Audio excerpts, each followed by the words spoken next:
aí, gente, tudo bom? Como é que vocês estão? Hoje nós vamos ter uma aula sobre lei de execução penal, perfeito? Gente, essa é uma lei que, assim, a FGV, de todas as leis especiais, é a lei que a FGV mais gosta, tá? Então, assim, Laila, eu vou fazer segunda fase em direito penal. Essa é uma lei que você vai ter que estar dominando muito. Laila, eu não tenho afinidade com penal, eu vou escolher segunda fase de civil, eu devo estudar essa lei? Olha, se você tiver um tempo para poder estudar penal e leis penais especiais, se eu fosse arriscar uma lei, indicar uma lei para você ler, eu indicaria a lei de execuções penais, tá? Nós temos aí um universo de uma ou duas questões por prova que são cobradas pela FGV dessa lei. Então, ela é uma lei extremamente importante, tá?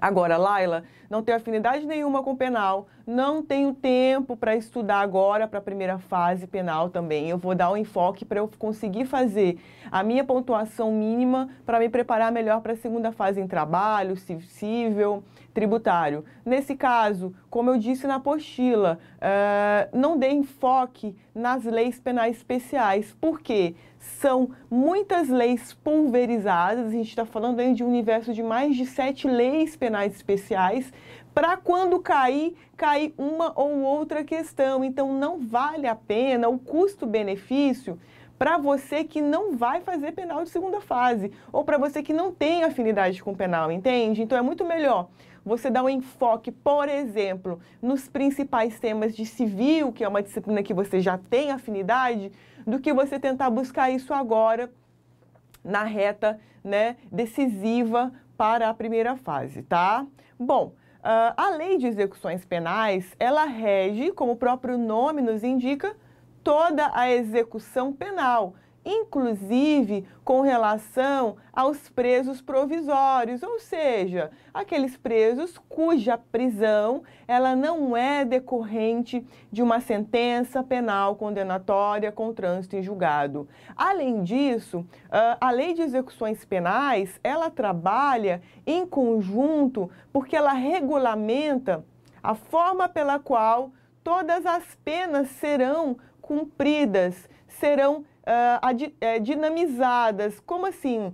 Por exemplo, medida de segurança. A lei de execução penal, ela trabalha com a medida de segurança. Ela trabalha com a forma pela qual a medida de segurança ela vai funcionar. Então, assim, todo tipo de pena, privativa de liberdade, restritiva de direitos, medida de segurança, Laila, pena de multa ela não fala sobre? Não. Ela até fala, mas a pena de multa ela é uma dívida de valor. Então, concordam que não há uma regulamentação específica? Porque quando nós dizemos dívida de valor com relação ao Estado ou com relação à União, nós temos as execuções fiscais, correto? Então, nesse caso, não é a lei de execução penal que vai regulamentar. Olha o nome, lei de execução penal. De pena, né? Pena restritiva de direitos, pena privativa de liberdade, medida de segurança, que muito embora não tenha uma natureza de pena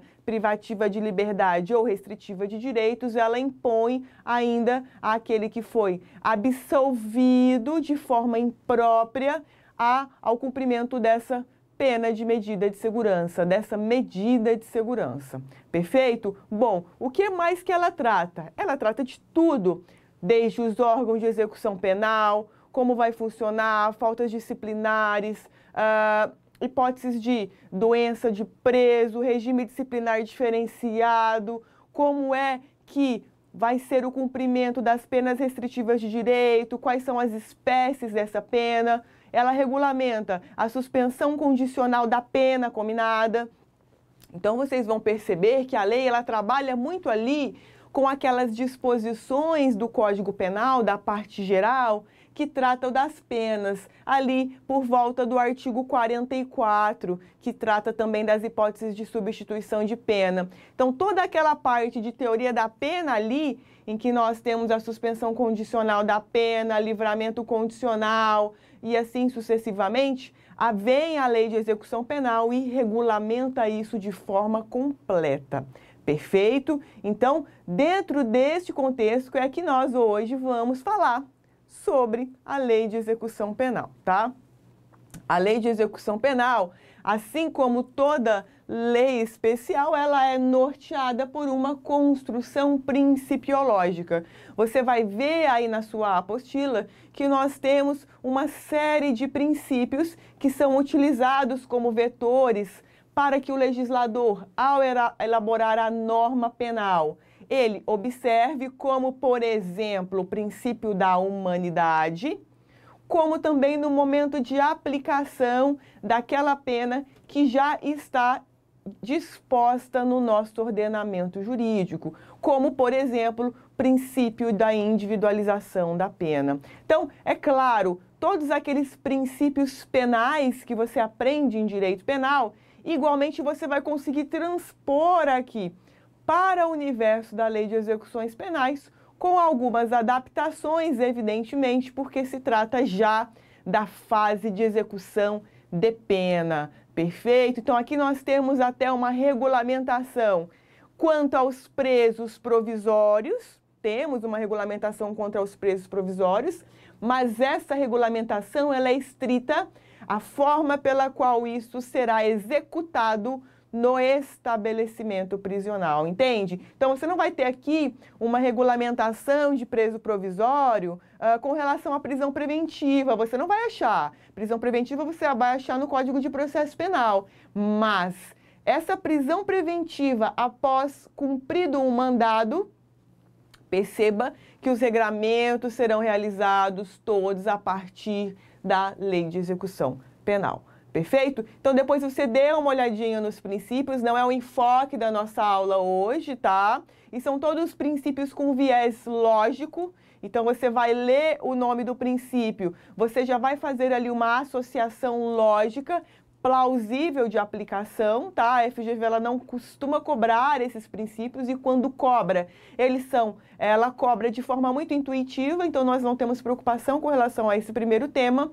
Mas aí nós vamos entrar agora num tema bem importante, que são os órgãos da execução penal, ou seja, todos aqueles órgãos que vão participar do contexto execução penal. Então, nós temos lá Conselho Nacional de Política Criminal e Penitenciária, que estabelece as diretrizes gerais que vão direcionar os estabelecimentos prisionais, por exemplo, Departamento Penitenciário Nacional, Departamento Penitenciário Local, Conselho Penitenciário, formado por entidades e associações civis, Conselho da Comunidade, Patronato, tá, que presta assistência aos albergados e aos egressos, Ministério Público, Defensoria Pública e Juiz da Execução, tá? De todos esses órgãos da execução penal, aquilo que nos interessa mais, e nós vamos dar ênfase aqui na aula, é o juiz da execução, ou juízo da execução. Ou seja, aquele magistrado que vai cuidar, presidir a execução das penas, seja privativa de liberdade, seja restritiva de direitos, seja a medida de segurança, tá? Bom, tudo aquilo que se desenrolar a partir do início do cumprimento de pena ou tudo aquilo que se desenrolar quando a pessoa ela está ali na condição de preso provisório ou presa provisória, quem vai prolatar decisões com relação a qualquer situação que se vincular a esse processo penal é o juízo da execução, tá? Então, só para vocês terem uma ideia, uma decisão super recente do STF, de novembro, salvo engano, dezembro de 2020, foi com relação, inclusive, à reincidência. Para o STJ, Hoje, se, por exemplo, você é o magistrado no primeiro grau, tá? Você ainda não é o juízo da execução, você é o magistrado de primeiro grau. Você prolatou uma sentença penal condenatória contra mim e você não reconheceu a reincidência. Você não reconheceu a reincidência. Suponhamos que no início da execução sobreveio essa questão da reincidência. Para o STJ, o juízo da execução poderá reconhecer a reincidência para fins penais. Aí você poderia se perguntar, tá, Laila, mas eu já tenho uma sentença penal com trânsito em julgado. Já tem uma sentença penal condenatória com trânsito em julgado. Como assim ele vai reconhecer a reincidência? Para o STJ, nesse caso, a gente vai ver que a reincidência ela é um impeditivo, muitas vezes, para fixação de um regime de cumprimento de pena. Então, por exemplo, a pessoa pegou uma condenação de 5 anos, tá? Pegou uma condenação de 5 anos, tá, mas ela é reincidente. Então, essa questão da reincidência puxa ela para o regime fechado. Isso pode ser feito. Então, o que aconteceu nesse processo que o STJ reconheceu essa possibilidade? Justamente isso. Na hora de iniciar o cumprimento da pena, o juiz da execução falou, tá, mas isso aqui é reincidência, muito embora não tenha sido reconhecida lá na sentença. Então, eu vou fixar um regime mais gravoso. Então, perceba a importância do juízo da execução, tá? Laila, posso levar isso para a minha prova com segurança, esse posicionamento que você acabou de comentar comigo? Olha, é um posicionamento de uma turma, tá? Claro, se você for para a segunda fase de penal, você vai ter que estar afiado nesse posicionamento, mas isso está longe de ser cobrado em sede de primeira fase. Tudo bem? Bom, que mais do juízo de execução? O artigo 2º da LEP traz as atribuições, como nós já começamos a conversar. Bom, a jurisdição penal dos juízes será realizada em todo o território nacional, no processo de execução, conforme a Lei de Execução Penal e o Código de Processo Penal. Beleza. 194. O procedimento correspondente às situações previstas nessa lei será judicial, desenvolvendo-se perante o juízo da execução, tá? A competência do juízo da execução, ela é trazida lá no artigo 66. Esse você tem que saber, tá? Então, olha lá. Aplicar aos casos julgados lei posterior que de qualquer modo favorecer o condenado. O que é isso, Laila? Aplicação da lei penal no tempo. Novatio legis in melius, novatio legis abolidora, né? Então, tem uma lei nova que revoga crime, e aí vai haver a retroatividade, ou eu tenho uma lei nova que traz um regime mais brando para aquele que já cumpre a pena. Então, nesse caso, quem vai aplicar a retroatividade dessa lei é justamente o juízo da execução. Perfeito? Bom, o que mais que ele pode fazer? Declarar a extinta a punibilidade, decidir sobre soma ou unificação de penas, progressão ou regressão de regimes, detração e remissão de pena, suspensão condicional da pena, livramento condicional, incidentes da execução. Gente, o que é isso? Incidentes da execução. Sobreveio aparentemente uma anomalia mental para aquele condenado que está cumprindo pena privativa de liberdade em regime fechado. Isso é um incidente dentro do processo de execução, tá? Autorizar saídas temporárias, determinar a forma de cumprimento da pena restritiva de direitos e fiscalizar sua execução, a conversão da restritiva de direitos e de multa em privativa de liberdade. Isso vai acontecer quando? Quando ele não cumprir as regras que foram trazidas para a pena restritiva de direitos, a conversão da pena privativa de liberdade em pena restritiva de direitos. Que mais? A aplicação de medida de segurança, bem como a substituição da pena por medida de segurança, revogação de medida de segurança, a desinternação e o restabelecimento da situação anterior. O que é isso aqui? Ora, vamos supor que sobreveio uma anomalia mental, é determinada uma internação hospitalar, que é uma das espécies de medida de segurança. Ah, tá, esse apenado, ele recobrou as suas faculdades mentais. Então, aí o juiz, ele vai desinternar essa pessoa e remanejá-la para continuar o cumprimento da pena privativa de liberdade lá no regime fechado, tá? Cumprimento de pena ou medida de segurança em outra comarca, remoção do condenado na hipótese prevista no artigo 86, parágrafo 1º, depois a gente vai falar sobre isso, zelar pelo correto cumprimento da pena e da medida de segurança, inspecionar os estabelecimentos penais, interditar estabelecimento penal que estiver funcionando em condição inadequada, compor e instalar o Conselho da Comunidade, emitir anualmente atestado de pena a cumprir. Todas essas são as atribuições do juízo da execução. Então, é muito importante que você saiba sobre elas. Agora, ainda que de forma intuitiva, você não vai precisar decorar isso. Por quê? Porque, perceba, tudo aquilo que nós estamos tratando é com relação à pena, correto? Então, ó, incidente de execução de pena, livramento condicional. Ora, esse livramento condicional eu já tenho pena, conversão de penas, aplicação de medida de segurança. Então, perceba que se você for por um raciocínio lógico, você não vai precisar decorar todas essas hipóteses, tá bom? Até porque quando elas são cobradas pela FGV, a FGV ela coloca de forma pontual e você vai perceber que ela quer que você transmita esse conhecimento, mas também não é nada, não é um bicho de 7 cabeças, tá? As questões são bem simples de serem respondidas quando envolvem a competência do juízo das execuções, tá bom? Bom, além dos órgãos da execução, nós temos os estabelecimentos penais, que são todos esses: penitenciária, colônia, casa do albergado, centro de observação, hospital de custódia e cadeia pública, tá? Cadeia pública, preso provisório sempre, tá? Hospital de custódia e tratamento, olha o nome, hospital de custódia, inimputáveis e semi-imputáveis, centro de observação, exames gerais e criminológicos, casa do albergado, regime aberto e também ao cumprimento da pena restritiva de limitação de fim de semana, colônia agrícola, industrial ou similar, cumprimento de pena em regime semiaberto e a penitenciária destinado ao condenado sujeito à pena de reclusão.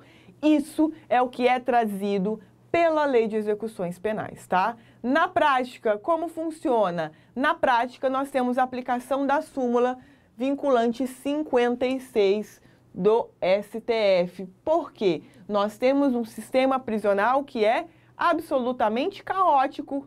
Então, nós não temos toda essa estrutura que é exigida e que é trazida pela Lei de Execuções Penais. Então, em razão disso, nós tivemos a formulação dessa súmula vinculante justamente com a finalidade de uniformizar mais o tratamento destinado aos presos provisórios e aos presos definitivos do país inteiro. Então, olha lá, essa súmula aqui é obrigatória que vocês saibam, tá?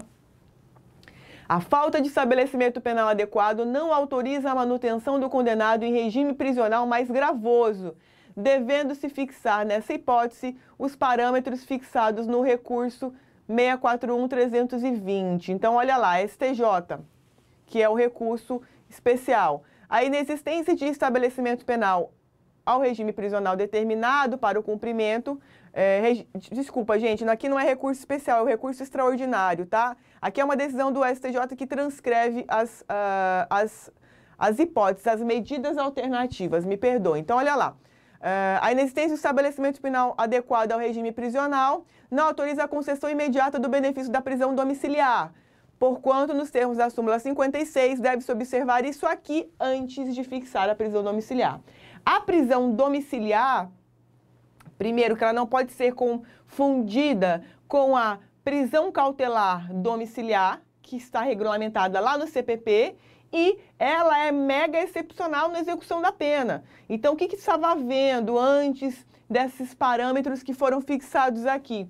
Os juízes estavam aplicando aquela prisão domiciliar cautelar do CPP para o pessoal que não tinha lugar para ficar no estabelecimento prisional, o que era extremamente mais benéfico. Então, por isso, o STF ele fixou esses parâmetros no recurso extraordinário. Olha só, quais são as medidas que, né, as saídas que o STF fixou.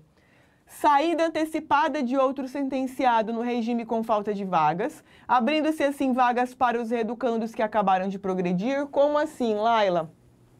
Eu tenho uma pessoa que está no regime semiaberto. Ela falta ali 4 meses para ir para o aberto. E acabou de chegar uma pessoa com sentença penal condenatória, com trânsito em julgado, que está com uma pena de 7 anos, ou seja, é regime semiaberto e muito tempo de regime semiaberto. Então, o que o juízo da execução ele pode fazer? Ele pode antecipar a saída dessa pessoa que sairia, né, que migraria para o aberto daqui a 4 meses. Então, essa pessoa já vai progredir antecipadamente.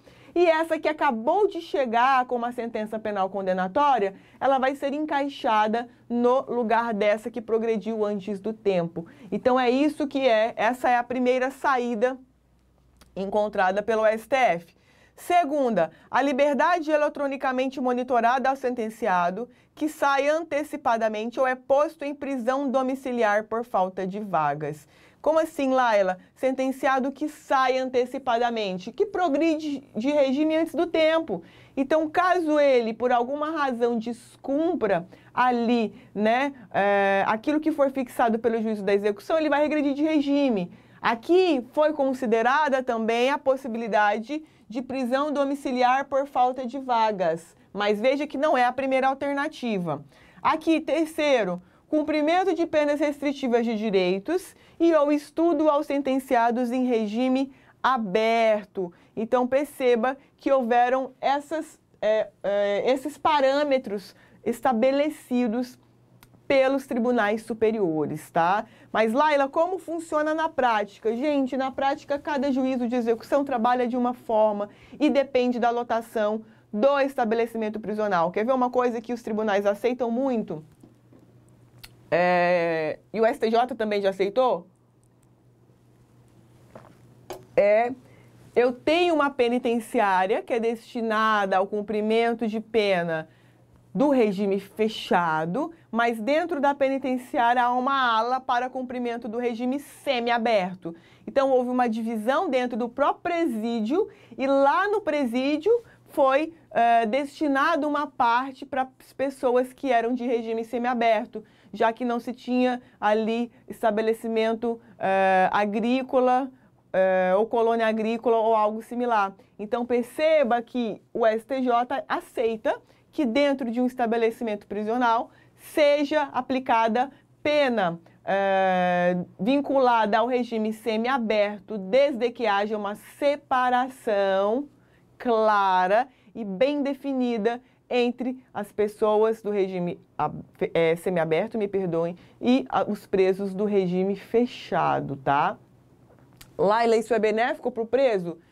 Gente, não, porque a rigor o semiaberto é um estabelecimento agrícola, né, industrial ou similar, é algo aberto, é campo, e aí a pessoa está presa no estabelecimento, mas ela vai poder se locomover, né, fazer muitas coisas que ela não fazia no fechado, mas o STJ tem aceitado esse tipo de remanejamento.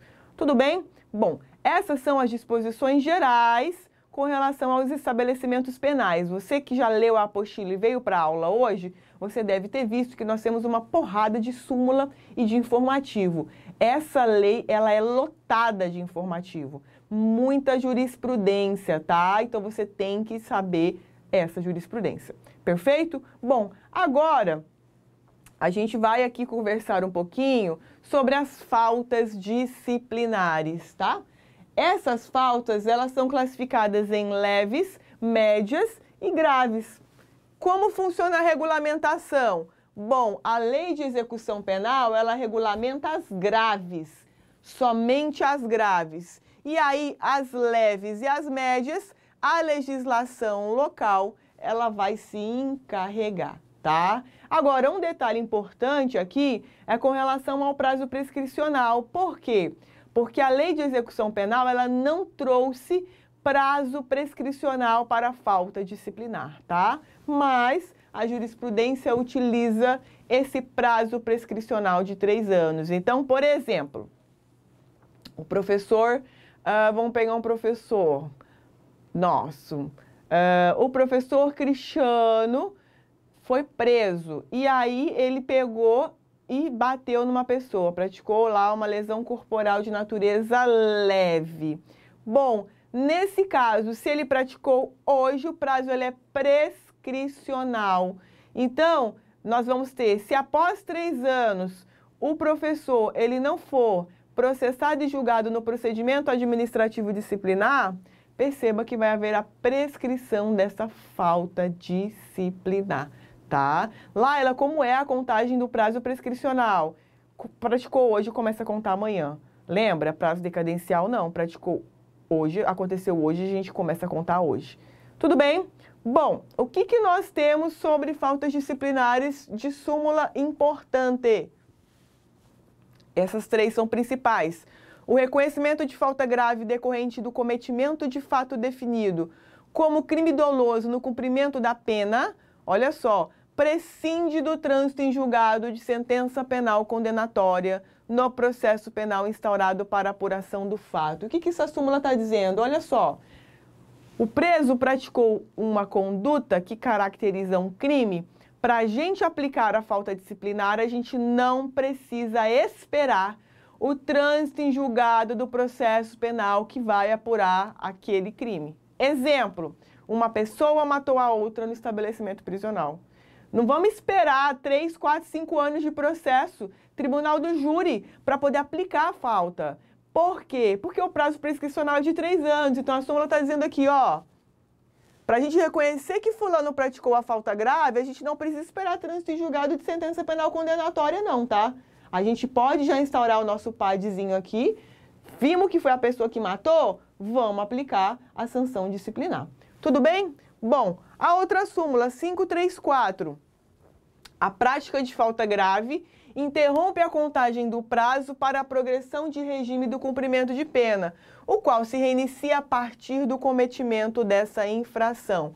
Olha só, interrompe a contagem do prazo para a progressão. Falta grave não interrompe contagem de livramento condicional. Gravem isso, mas ao longo da aula nós vamos falar sobre isso de novo. E por fim, essa súmula. A prática de falta grave não interrompe o prazo para fim de comutação de pena ou indulto. Perceba, o que é o indulto? Uma causa de extinção da punibilidade, tá? Você vai ter uma aula sobre extinção da punibilidade, inclusive comigo, né? Lá em penal geral. No indulto, o que vai acontecer? O presidente ele vai publicar um decreto presidencial que vai indultar algumas pessoas. Então, o indulto ele funciona assim, pessoas que têm ainda, que cometeram crimes não violentos, cuja pena para ser extinta faltam 3 anos, estão indultados. Então, o que vai acontecer? Vai haver extinção da punibilidade. Essas pessoas elas não terão que cumprir essa pena remanescente. Na comutação de pena é diferente. Tem a pena estabelecida, e aí vem a comutação e dá um benefício para a pessoa que cumpre essa pena. Mas a pena ela não é extinta, tá? Então, o indulto ele é uma causa de extinção da punibilidade e a comutação da pena ela é um abrandamento da pena que é cumprida pelo apenado, mas que não tem o condão de extinguir a punibilidade. Tudo bem? Bom, a partir disso a gente pode falar, portanto, das faltas graves. Nossas faltas graves, as faltas graves da Lei de Execução Penal, elas têm um rol taxativo, lógico. Por quê? Porque tem uma conotação de sanção futura, correto? Então, nós vamos aplicar exatamente a mesma lógica da reserva de lei. Então, aqui o nosso rol, ele é taxativo. Quais são as hipóteses? Incitar ou participar de movimento para subverter a ordem ou a disciplina, fugir, possuir indevidamente instrumento capaz de ofender a integridade física de outrem, provocar acidente de trabalho, descumprir no regime aberto as condições impostas, inobservar os deveres previstos nos incisos 2º, que é desobediência ao servidor e desrespeito a qualquer pessoa com quem deva relacionar-se, e 5º, não execução do trabalho, das tarefas e das ordens recebidas. Também comete falta grave quem tiver em sua posse utilizar ou fornecer aparelho telefônico de rádio ou similar que permita a comunicação com outros presos ou com o ambiente externo e Recusar a submeter-se ao procedimento de identificação do perfil genético, tá? O que cai muito aqui, gente? Inciso 7º, a FGV ama, tá? Inciso 7º, ela gosta muito. Inciso 1º, ela gosta muito, tá? Incitar ou participar de movimento que subverta a ordem e tiver em sua posse, utilizar ou fornecer aparelho telefônico, rádio similar que permita a comunicação com outros presos, tá bom? Também a gente tem previsto pela Lei de Execução Penal as faltas graves no cumprimento da pena restritiva de direitos, tá? Quais são elas? Houver o descumprimento da restrição imposta, retardar o cumprimento da obrigação imposta e não observar os deveres previstos nos artigos 2º e 4º dessa lei, que são exatamente os mesmos aqui que nós vimos da falta grave, tá? Bom, olha só aqui esse detalhe do artigo 52 que é muito importante, tá? A prática de fato previsto como crime doloso por si só a constitui e quando ocasionar subversão da ordem ou disciplina internas, vai sujeitar o preso provisório ou condenado, nacional ou estrangeiro, sem prejuízo da sanção penal, ao regime disciplinar diferenciado. Então, esse é o RDD. Então, nós temos essas sanções disciplinares aqui, as faltas graves, né? Temos as faltas graves, a forma pela qual as faltas graves podem ser praticadas, e temos a previsão do regime disciplinar diferenciado. Além dele, nós temos as outras penas, advertência, a gente vai ver daqui a pouquinho quais são elas, tá? Mas de todas as sanções pela prática de falta disciplinar, a que é mais importante é, sem dúvidas, o regime disciplinar diferenciado, tá bom? Vou dar uma pausa aqui para você pegar um café e a gente já volta.